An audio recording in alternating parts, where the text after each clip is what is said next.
Okay, before we kick off our simple game project, I wanted to spend just a minute and talk about game objects. Now, as far as I'm concerned, game objects are the very heart of any game created with Unity. So what is a game object? So a game object is, well, that's the funny thing. A game object's everything. Well, just about everything as far as objects in a game go.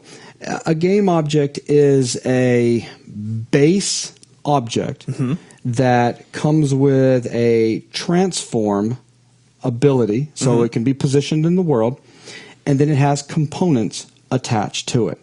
Okay. So perhaps you can help me come up with an analogy here. So you being the student, this should be a lot of fun. Okay. So I'll describe to you a little bit more about Unity, and then you find something in the real world that you can relate this to. And I'll give you a very cheap version out the door.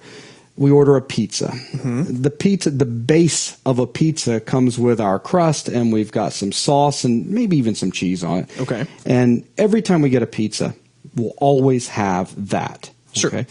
Now, you can turn around and you can start adding stuff to the pizza to get a very specific kind of pizza. I would like perhaps a pepperoni pizza. Okay. I would like a supreme.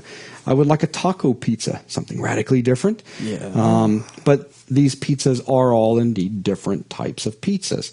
With a game object, we come in and we attach components to the game objects, and by attaching components, we then come in and we give that object in the game its specific meaning, if you will.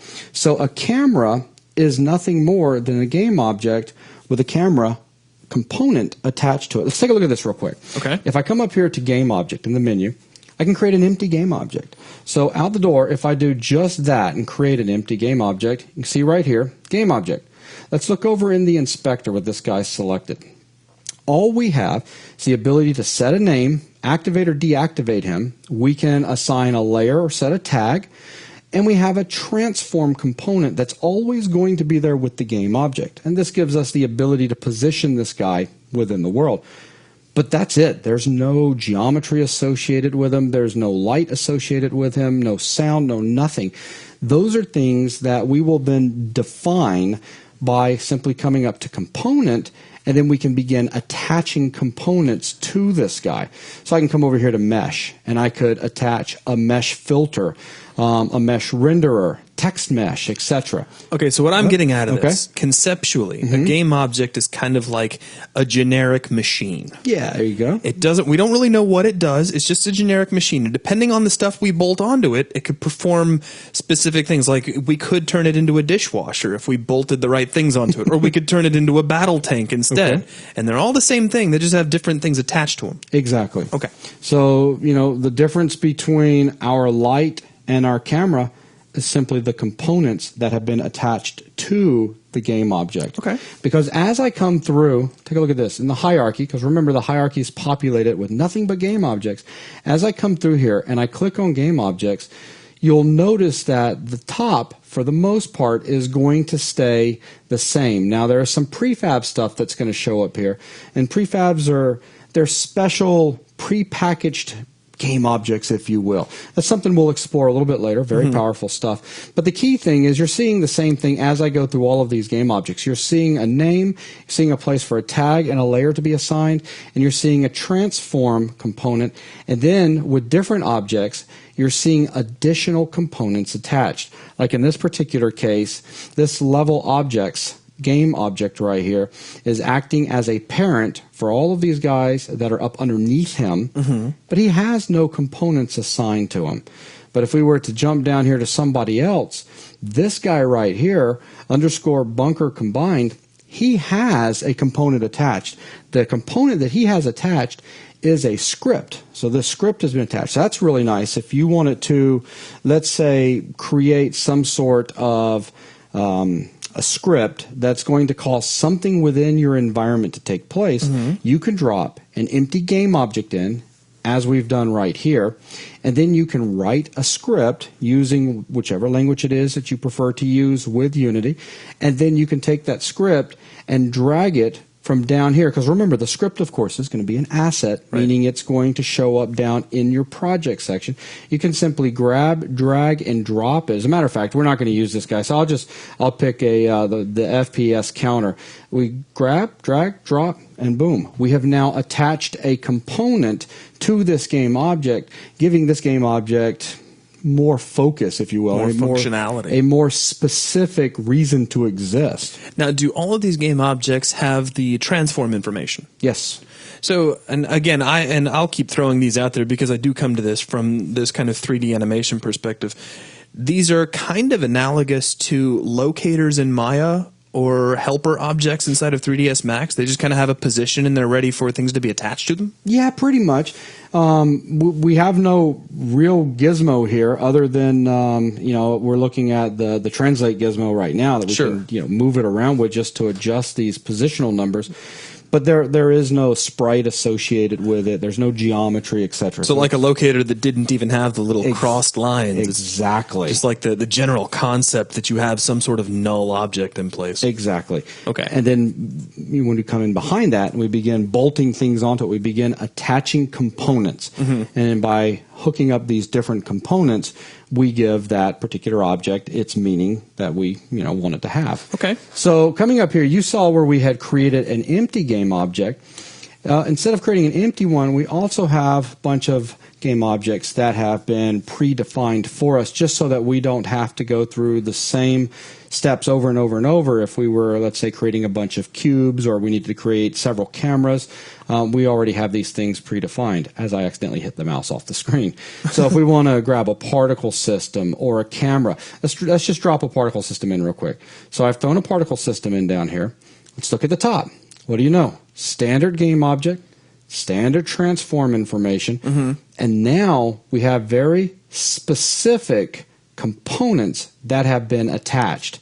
So these components all work together in giving us this particle system effect that you can actually see right there in your screen, alive and popping. I gotcha. So to actually kind of retract what I said earlier, it's not like this is like a locator. It really, I mean, if you were taking the Maya aspect, and I know I can't really assume that everybody watching is a Maya person, but I am. So if you are too, I knew where you were going with it, so I didn't have a problem with it. This is actually more like a transform node. Yeah.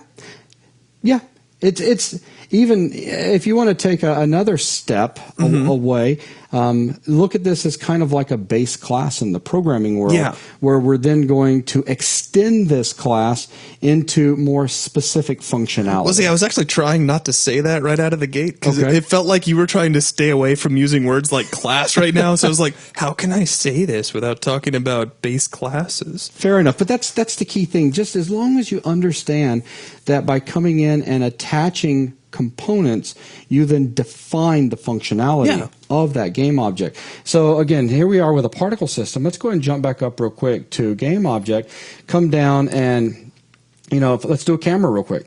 So I'll throw a camera. So here we are, look, brand new camera sitting in the scene. Yeah. Starting at the top in the inspector, same thing. There's our transform component, and we're looking at the name, tag, layer information. But then up underneath that, take a look at this. Once again, we have a component that has been attached, another component, and another component. So here we are with multiple components that have been attached to this camera. Okay. Now, could we have built these things from ground up? Absolutely. You can simply start with your own, if I come back over here, empty game object, and then once you've created an empty game object, as we've done here, you can then come in to component and you can begin adding into it the things that you would like in order to give it the functionality that you're looking for. So even here with rendering, camera, blink, now we've got a camera component. And this guy's just come to life, and look at that. All of a sudden, he has where we're going to be looking at with our camera. We've got the gizmo available for us inside our scene. Very powerful stuff.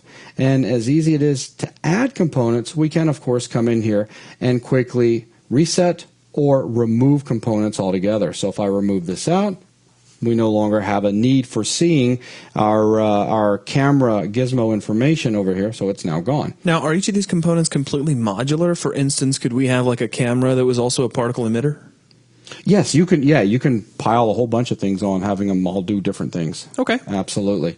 But the most powerful thing, as far as I'm concerned, is the ability. And I can just show it to you up here. Nah, if we come up here to, I was going to jump back over to the project, but there's so many ways that you can do the same thing. But when you write scripts, your scripts are just components as well. So here we are with a ton of different script components that can be added to our game object. So again, they're just components. We can simply add them on, or of course, from over here, we can come down to any of these scripts and drag the script over here and just drop it in the inspector, or we can simply drag it straight onto the object itself, and then boom, we now have another component that has been attached. Okay. But that's the big thing that I would like for everyone to take away from this video, and that is just understanding that every object that we're working with in our scene is a game object. And at the base, the game object is nothing more than a place to set a name and a tag and a layer. Now, there are some other things that we can get to behind the scenes, and we've got a transform node as well. But it's more or less just like, a clump of clay. And now we need to come in and start manipulating that. And the way we manipulate things here inside of Unity is by adding on components and then adjusting the parameters of those components. So any other questions? No, sir. All right. Well, with that is going to wrap up this quick video over the game object.